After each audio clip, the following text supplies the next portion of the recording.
33번. 갑은 자신의 X 건물을 을의 Y 토지와 교환하는 계약을 체결했어요. 자, 1억의 갭이 있죠. 근데 그 1억을 이렇게 했어요. 을에게 8천만 원을 지급하기로 했습니다. 여기 이제 보충금이 되겠죠. 1번. 갑과 을의 교환 계약은 서면 작성을 필요로 하지 않는다. 무슨 뜻이에요, 이게? 불료식이다라는 뜻이죠. 불료식 계약입니다. 2번. 보충금 미지급을 이유로 교환 계약을 해지할 수가 있지요. 3번. 계약 체결 후 이행 전에 X 건물이 지진으로 붕괴해. 즉 갑의 채무가 갑의 귀책 사유 없이 후발적으로 불능이 됐으니까 위험 부담이고 갑이 부담해야 되죠. 자, 갑이 부담한다는 것은 갑은 을에게 Y 토지를 청구하지 못한다. 이런 의미가 되겠죠. 4번. X 건물에 설정된 저당권의 행사로 을이 소유권을 취득할 수 없게 됐다. 이거 뭘 물어보는 거예요? 담보 책임 물어보는 거죠. 저당권 행사로 인한 담보 책임. 뭐죠? 출해손이죠.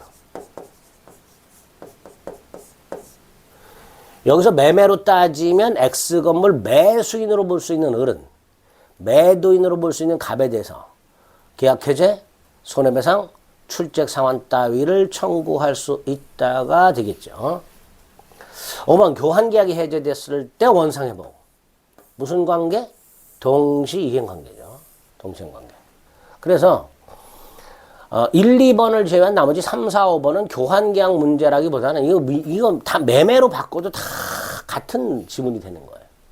자, 그래서 교환 계약은 양이 적기 때문에 교환 계약 자체를 물어보는 걸로 지문을 5개 구성하기는 좀 어렵고, 그 지문 내용 중에는 담보 책임이라든가 동시항변권이라든가 위험부담과 같은 계약의 일반적인 것들을 물어보는 지문이 교환 계약으로 출제가 되다. 아마 이렇게 말씀을 드렸습니다. 3, 4, 5번이 거기에 해당되는 거죠.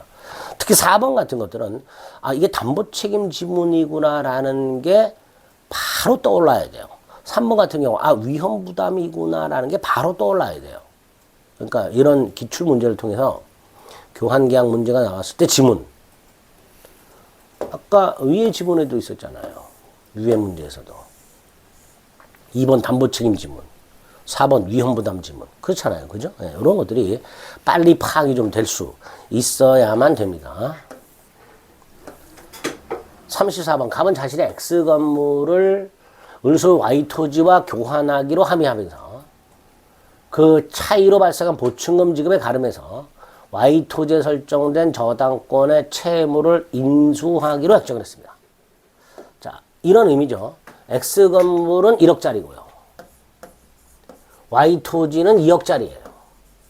그럼 당연히 갑은 을에게 1억을 보충 지급해야 될 거 아니에요. 그런데 이 Y 토지에 1억 저당권자가 존재한단 말이죠. 그래서 갑은 을에게 1억을 보충 지급하는 대신에 을이 빌린 요거, 저당권자로 틀린 요거를 갑이 인수하기로 한 거예요. 그러니까 갑이 1억을 대신 갚는 것, 그게 보충금 지급이 되는 거예요. 그게 이행인수라고 먼저 보는 거죠.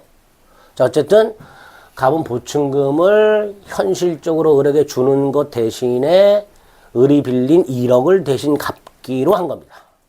자, 1번. 교환 계약이 체결된 후에 갑의 귀책 사유 없이 X 건물이 멸실됐습니다. 뭐예요? 위험부담이죠. 채무자 갑의 귀책 사유 없이 X 건물이 멸실됨으로써 갑의 채무가 불능이 됐으니까 당연히 위험부담의 법리가 적용되어야 되죠. 2번. 갑이 보충금을 제외한 X 건물의 소유권을 을에게 이전했다. 그러면 원칙적으로 교환 계약상 의무, 즉 채무는 이행한 것이 되죠. 누누이 말씀드렸습니다. 재산권 이전이 교환 계약상 채무라고. 그러니까 갑이 보충금을 제외한 X 건물 소유권을 넘겨줌으로써, 재산권을 넘겨줌으로써 교환 계약상 의무는 다한 겁니다. 3번. 목적물에 하자가 있더라. 그럼 무슨 책임져야 돼요? 담보 책임져야죠. 4번. 갑이 피담보 채무의 변제를 게을리했다. 무슨 뜻이에요? 보충금을 지급하지 않았다라고 볼 수 있는 거죠. 그죠? 갑이 피담보 채무 변제가 보충금 지급하고 같은 거니까 갑이 피담보 채무 인수한 채무를 1억을 안 갚았다 그럼 뭐예요? 보충금을 지급하지 않았다가 되는 거죠. 그러니까 은행 교환계약을 해제할 수가 있다가 되겠죠. 이따. 자, 5번.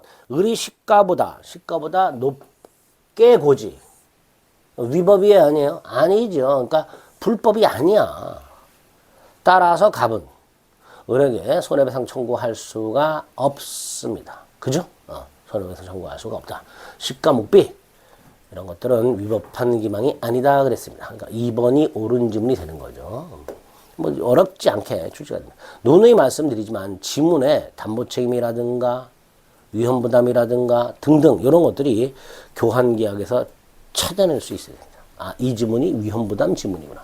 이게 담보책임 지문이구나. 이런 건 빨리 파악을 하실 수 있어야만 됩니다.